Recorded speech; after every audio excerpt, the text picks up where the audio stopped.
Hey, what is up, and welcome back everybody to another episode of the Film Chronicles. And in today's episode we have a really special treat. I'm going to be diving in deep into Zack Snyder's Justice League. Now, this is a movie that I've been following for quite a while, ever since it came out into theaters, and I thought it was the worst shit ever to come out in theaters. And then we find out that there was a lot of studio dramas going on behind the scenes, and yeah, so now here we are going into 2021, and we are going to get the actual truly realized version that is Zack Snyder's Justice League.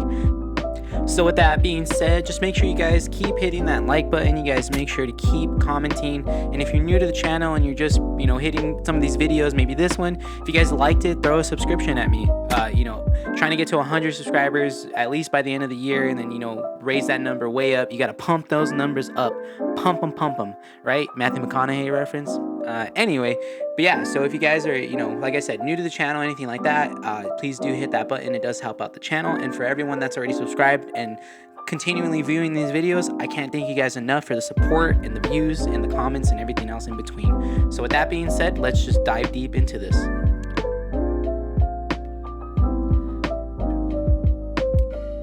So we're gonna, start off with this trailer. This trailer looks absolutely phenomenal. There's a couple of moments of new footage. There's still a couple of moments of footage that you've seen before, but just keep in mind that there's 150 minutes of additional photography that we've never got to see. 150 minutes, over an hour and a half. That's what they trimmed from 2017's Justice League. Yeah, Joss Whedon Justice League. That's how I'm gonna be saying it. I don't like that version of the movie. I'm not a big Whedon fan. Regardless of the success that he had with Avengers and Avengers Age of Ultron, I still think he's a lackluster director who relies too much on the same tropes. And he's a quote-unquote outspoken feminist who relies on boob jokes in mostly all his movies. Avengers 1, we got a boob joke. Avengers Age of Ultron, we had Hulk falling into Black Widow's chest, right? But there you go, trying to make it funny, trying to make the scene have a little bit of levity, but that's not the way to do it. We don't need to make it a sexual joke. And then he tries to do it again in Justice League in 2017 with the Flash and Wonder Woman. Like, that's just silly, man. We're not 9-year-olds, we were 9-year-olds when we started reading these comics and started loving everything that had to do with Marvel, Dark Horse, DC, Image, whatever you guys read, you know what I mean? These movies should be meant to cater to what we've visualized, not this the new generation of kids that probably don't even have any idea of who any of these characters are, other than maybe Batman, Wonder Woman, and Superman. The trio, the Trinity.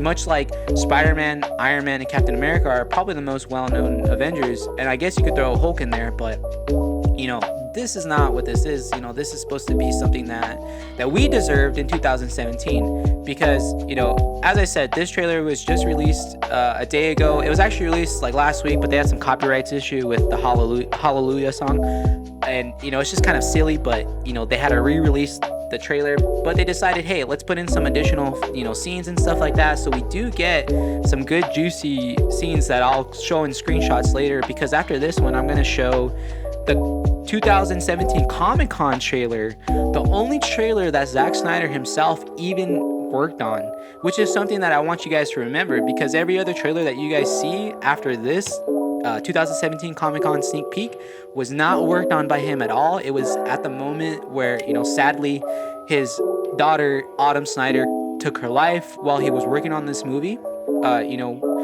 At a time where he was almost finished, but he wanted to still work on additional photography and do some different scenes and go and shoot it in England. But this untimely passing just, wrecked him, took him out naturally, and he deserved that time to grieve. But during that time of his grievance, at that time, Warner Brothers CEO or president or whatever you want to call him, Tommy Emmerich, went on quote to the Hollywood Reporter, and he said, and I quote, that the movie needs to adhere to the tone and to the vision that Zack Snyder set. But then by the time that they got Joss Whedon in to come in course correct, so to speak, Justice League, everything just went downhill. And by course correct, I mean because if you really think about it, right? If you really look back into it, at the time that Batman vs Superman came out, that was another instance of a studio meddling with one of the DC properties, and in doing so, they kind of caused that movie to take a big hit at the theaters. You know, they chopped it down by 40 minutes.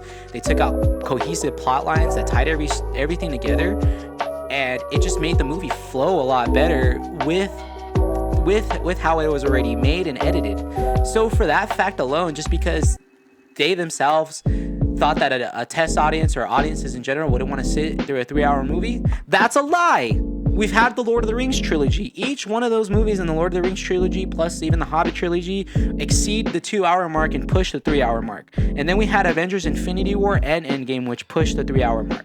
So for that fact alone is absolutely stupid. But hey, you got to compete, right? Because also at that time we have Deadpool coming out. We had the successful Guardians of the Galaxy. All the others are the lighthearted superhero movies that Warner Brothers looked at and was like, oh, this is what we got to do in order to make money. That's entirely wrong. That's what happened with the Suicide Squad, David Ayer's Suicide Squad. The initial test reactions from a lot of people like The Hollywood Reporter, Variety, those journalists that actually get real information from people that work on this movie or actual studio executives. They themselves were anticipating the Suicide Squad. They themselves.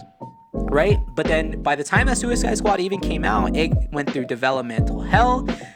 I don't think that it would have been a better movie because the script was really rushed, and I feel bad that David Ayer only had like 6 weeks to work on a script for that movie. But hey, at least that his version was more cohesive. The tone was straightforward. It wasn't all over the place. They didn't rely on, putting in popular hip hop music, flashy titles and shit like that. That was actually all done by, I think, a YouTube editing company, which is actually kind of insane that they hired a YouTube editing company to edit the movie versus having their already handpicked editors for the movie. It is what it is, I guess. And also them trying to make, Joker and Harley Quinn a Romeo and Juliet allegory is absolutely stupid. That just doesn't work. That's not the nature of the relationship. It's a nature of manipulation and control over Harley Quinn, and she breaks free from that control, which is integral to her story and her character arc for herself, because then she eventually breaks away from him. She starts to be with Poison Ivy, and there's that story. And that's a current run right now in the DC Comics and also on the Harley Quinn TV show, the animated one. So just the fact alone that any of this happened is so saddening, and also so maddening, to be honest. I mean, I didn't mean that rhyme, but like, it is pretty maddening to know that we could have got an entirely different movie, because I mean, I'm sure just in these trailers alone, you guys seen, footage that you probably never thought was going to be in Justice League. We have a new Steppenwolf look. So, there's that fact that they changed the design that he already gave because it was quote unquote too scary. But then they gave us this PS2, boss villain with these abnormally large hands and disproportionate body, and call that Steppenwolf. No, that doesn't work, man. And take out Darkseid and replace for Steppenwolf. Take out the ritual, the zealots and stuff like that. Desaad and his zealots and them conjuring up the mother boxes and trying to terraform the earth and take over. Like, taking that all out during that initial history scene is stupid. Like, that sells toys. How does that not sell toys? You can make a toy out of any of those characters. And, why am I talking about toys? Well, that's the reason why they changed a lot of these things. Is it gonna sell? Is it gonna make them extra revenue? That's all it is. And I get it, I do. But at that point, like, you're gonna sacrifice a good story, a good movie for the sake of making an extra amount of change. You could probably make all that money if you were to release the movie as it was. Just think about Batman vs Superman, the Ultimate Edition. The DVD Blu-ray sales made a fuck ton extra money in comparison to the actual theatrical run. The theatrical run wasn't even that great, but the DVD Blu-ray sales kind of helped save and put their profits over the amount of budget that they put in. So they actually, made money versus losing money. So there's that. And yeah, I briefly touched on the Suicide Squad. That's another example of Warner Brothers just meddling with these movies and not letting the movies be what they need to be. It's just dumb that they go based off of a small test audience that probably doesn't have any fucking clue of who Darkseid is, or what Apocalypse is, or what a mother box is. Like, come on, dude. I mean, I'm not going to go more into the rant, but I just feel like that's dumb. Aside from that, we get these additional new scenes. We get new designs for Steppenwolf. We have Darkseid, obviously. There's going to be Martian Manhunter, which is actually General Swanwick. That was confirmed by the actor Henry Lennox himself, plus Zack Snyder confirming it on his Vero too.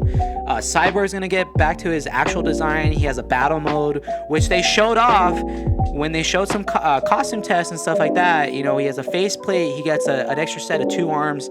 That's his battle mode, and we're getting scenes that we needed to see. And Cyborg is actually going to be the main emotional core of the story, having being the one affected by their mother box, having being the one connected to what everyone is after, and how that's going to have ramifications in his life. Now, those ramifications coming while he's dealing with being Cyborg, because he recently became Cyborg. Between the end of Batman vs Superman and between the beginning of Justice League.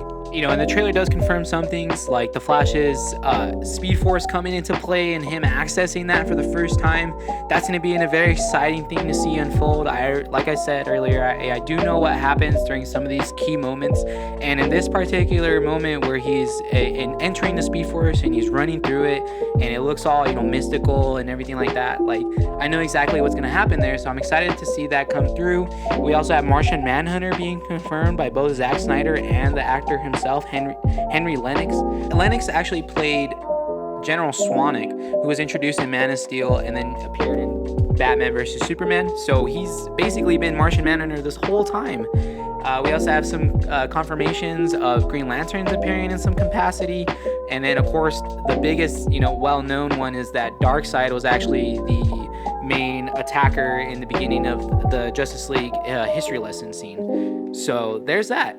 There's also rumored appearances for the Atom, Ryan Choi. He might get a little debut in this movie. And as far as that, I don't really know what other surprises that Zack Snyder might have in store for us. All I know is that there could be a shit ton of surprises, considering that there's about 154 extra additional footage that we've never even seen before. 4 minutes of that being actual new stuff that he just shot recently. So, just get your hopes up, man. Just get hyped.